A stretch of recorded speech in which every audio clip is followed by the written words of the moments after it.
Should have worn the bow tie. When I was 8 years old, thank you. Just getting started. When I was 8 years old, my dad gave me a video camera, a VHS camcorder. And that set me up on a journey of experimenting with storytelling and exploring the creative arts. I would start by making sort of those jump cut videos where you hop out of frame and so it looks like you've disappeared. I then would start to make cooking shows with my friends. I have a big passion for the kitchen. My friends got very bored with that, so then it was just me. So I opted for more like claymation because I didn't have to deal with actors. But more than just the creative self-expression, filmmaking for me was a way to get out of town. Because growing up, I had always believed that stories that people told me about my hometown of Somersworth and about New Hampshire, I believed that it was boring, it was conservative, it was provincial. And so for me, filmmaking was an opportunity, a journey, a career that could take me to the big city. I could go and learn about the world, see the world, change the world through telling stories outside of my hometown. And so that's what I did. As early as I could, I went away to school to study film, first in New York, then I went to Emerson College in Boston, and found myself in Toronto, always shooting weird films, even if I had no other actors. For those of you that have gone to film school, this may resonate with you. I was a little bit disillusioned when I got there because I wasn't surrounded by other people that necessarily wanted to change the world or know the world. A lot of times the freshman film festivals were just excuses for people to take their shirts off and make out with their colleagues and their peers. So I was a little bit disenchanted, and I thought, okay, how will I use filmmaking to tell amazing, transformative stories? So this was 2008. As I was graduating, it was the recession, and I thought, I don't want to just pay expensive rent. I was living in London at the time, not knowing what I want to do. So I ended up returning home. I came back to my hometown, and I thought I'm going to lay low for a while. And like anyone that's going through an existential crisis in a small, sleepy town, I opened a business. What else are you going to do? So I opened a cafe. Again, it was connecting to my passion for cooking. And I thought I would do this for some time. And my passion for filmmaking and storytelling kind of faded to the background as I sort of just engaged with my hometown, maybe waited for my next journey. And that came a couple years later in 2017. My dad ran for Congress. And this wasn't unexpected. He was the longest serving full-time county attorney in our state. He had been a mayor of Somersworth. So public service was in his bones. And for me, I thought this is going to be great. It's an opportunity that I can start to do some storytelling. I can make one of those viral political ads that will launch my filmmaking career. And for those of you that know him, my dad has always been a very bold, outspoken person. But growing up, I actually didn't know all that much about his work and his career as the county attorney in Stratford. And so when he launched this campaign and I got involved, I began to hear stories about his past and his legacy and his political courage that I never knew growing up. I learned that he was someone that was the only prosecutor in the state in the 80s to testify for the repeal of the death penalty when people told him he would lose his job. I learned about the high-profile cases that he would take on when other people didn't see an opportunity there, and he would win those cases. And more than this, I kept hearing stories about his work around supporting victims of sexual assault. And in particular, what people would describe was a protocol. They said there's this protocol that he developed at Stratford County that really changed a lot of people's lives. And they use words like revolutionary and transformative and radical. And those are not adjectives I use to describe a protocol. That's just sort of a little bit disjointed. And I thought, how is this possible here in New Hampshire, in Stratford County and in Somersworth, there could be revolutionary, radical things taking? And so what I decided is that this was going to be the story I would tell. And so I put together a script, and I thought I would go and interview the folks that had worked in the Stratford County Attorney's Office in the 80s and 90s to learn a little bit more about this protocol. And just to sort of level set for what things were like just 40 years ago, sexual assault was virtually invisible, and in particularly invisible in the criminal justice system. A couple of examples. Back in the 80s, if you were assaulted, you'd be sent to the hospital for a rape kit, an evidence collection kit. you would then receive a bill for that kit. Victims of sexual assault were interviewed and interrogated time and time again by police, by medical professionals, and worst of all, by defense attorneys. And they wouldn't have regard for the trauma and assault that this person just suffered. They would have them retell the story again and again and again, which would totally brutalize them and re-traumatize them. And worse still, defense attorneys would use this, the multiple interviews that existed, to try to discredit them if they missed one fact in one retelling the story or slightly changed the timing. And so it's no wonder we had a world in which so few victims of sexual assault ever reported, and fewer still would ever actually see justice. And so as I started to talk to the folks that were working in the Stratford County Attorney's Office and starting to interview them on camera, I started to learn about this protocol that was being developed. And it was actually pretty simple. The idea was to take someone, not a police officer, not an attorney, but a social worker, someone that is trained to work with people that have gone through trauma, and have them bring the victims through the process. They would literally bring them in and introduce them to the courtroom to kind of have them understand and feel and experience what it's going to be like when they go to trial.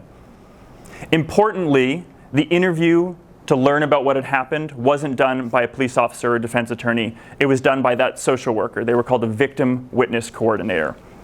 And they would videotape that interview. They'd put it on camera so that it could be shared with the defense attorney and the accused and the medical professionals and the police, but it wouldn't force the victim to have to retell their trauma again and again and again. And so I shot this video for my dad's political campaign, and I called it Victim Witness based off of the program. And scripted it, did all the interviews, edited it, published it, put it out. And we got a good response to it. We were a couple months before the election, and I thought this was going to be exciting, and this was going to be that sort of viral political ad telling the story of my father's political courage and transforming and reforming the system. But for those of you that are a creative, you'll be familiar with this experience. I was not happy with the project. I was not happy with the video. People said they liked it, it resonated with people, but for me there was something missing. It was not whole. And I could not put my finger on it, and if I could, I probably would have changed it. So I just sort of let it fester, and we would put it out on the airwaves, but not much more. And that changed one morning. About 3 weeks before the election, I got an email. It was very brief. It said, "I saw your project online. Your father saved my life." And so in a phone call I had with this woman, who was from Stratford County, I would learn that she had been a victim of sexual assault in her youth. And like a lot of victims, she'd actually been traumatized and assaulted on numerous occasions. But as I learned in talking to her, the story she told me is that on one of the later assaults in her life, still as a teenager, in Stratford County, there was a new county attorney that had been starting and piloting a victim witness protocol. And she described to me the ways in which, for the first time in her life, the criminal justice system gave her a sense of justice. It gave her a sense of ownership of telling her story. And for the first time, she felt like she could go forward. And so I thought, this is it. For my film, I thought, this is going to transform. This is going to make it complete. It's that missing link. And she agreed to be interviewed for the project. And in fact, she insisted it, recognizing that personal, emotional component was still lacking from this video.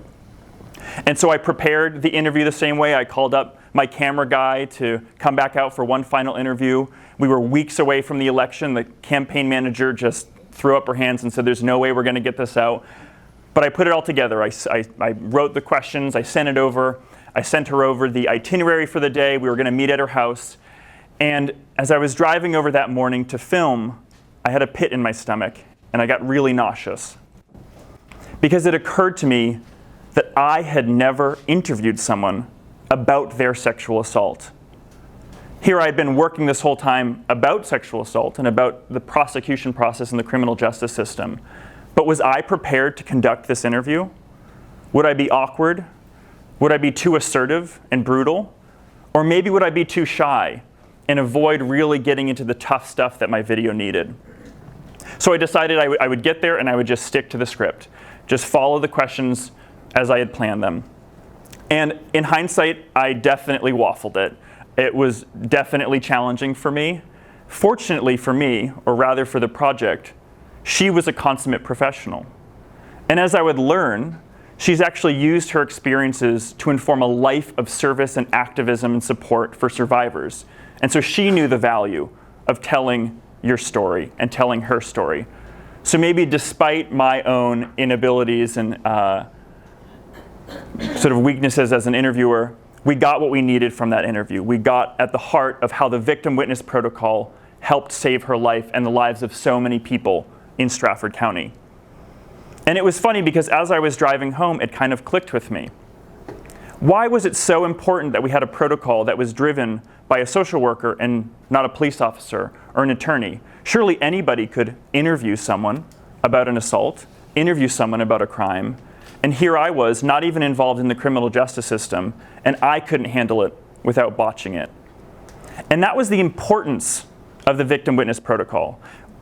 It just doesn't happen naturally that a system would support someone and recognize their perspective and honor their experiences and seek out to understand their trauma to help them seek justice.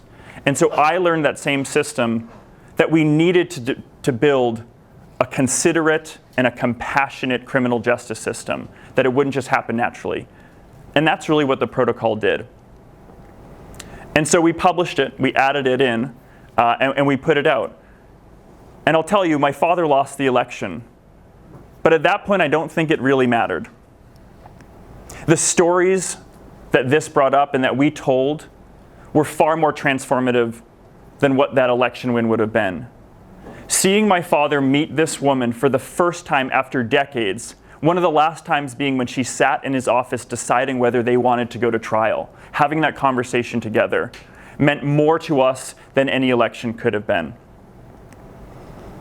And so I want to share with you a small trailer. The full mini documentary that we published is about 9 minutes long, to give you a taste of how that story in New Hampshire was radically transformed the way that justice is brought for victims, not just in Stratford County, but throughout the state.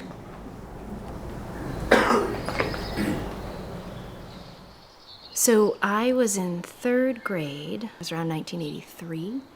Someone brought to the attention that I had spoken about some behaviors in my home that didn't seem right. And DCYF gave us a call, basically, and said, there's been a report about you. Can we come interview you?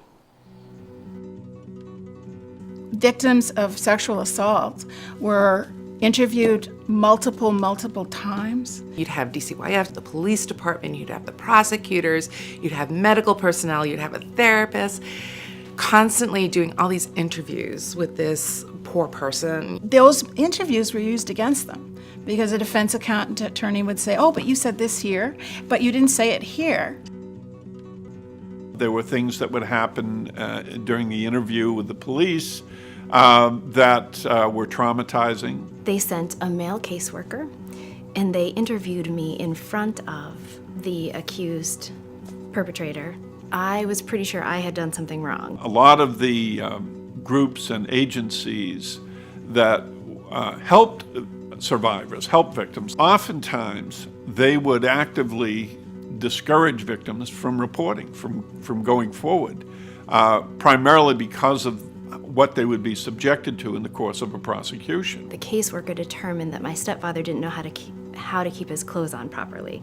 To put a victim of an aggravated felonious sexual assault in with a patrol officer who might just be the person on duty who has no training in that area is unfair to both of those individuals. By the time the case actually made its way to the system, the statute of limitations had run out and there could be no charges pressed.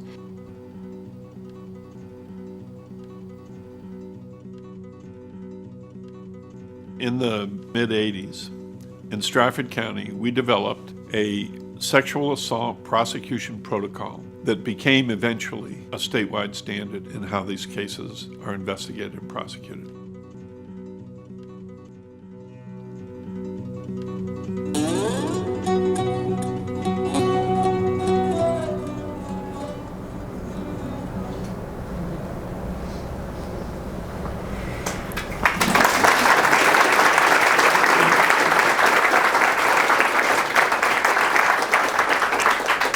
So I may not have a career in filmmaking or got my viral political ad, but I think what I did do is told a story that nobody else was telling, particularly about my home, Stratford County, Somersworth, about New Hampshire.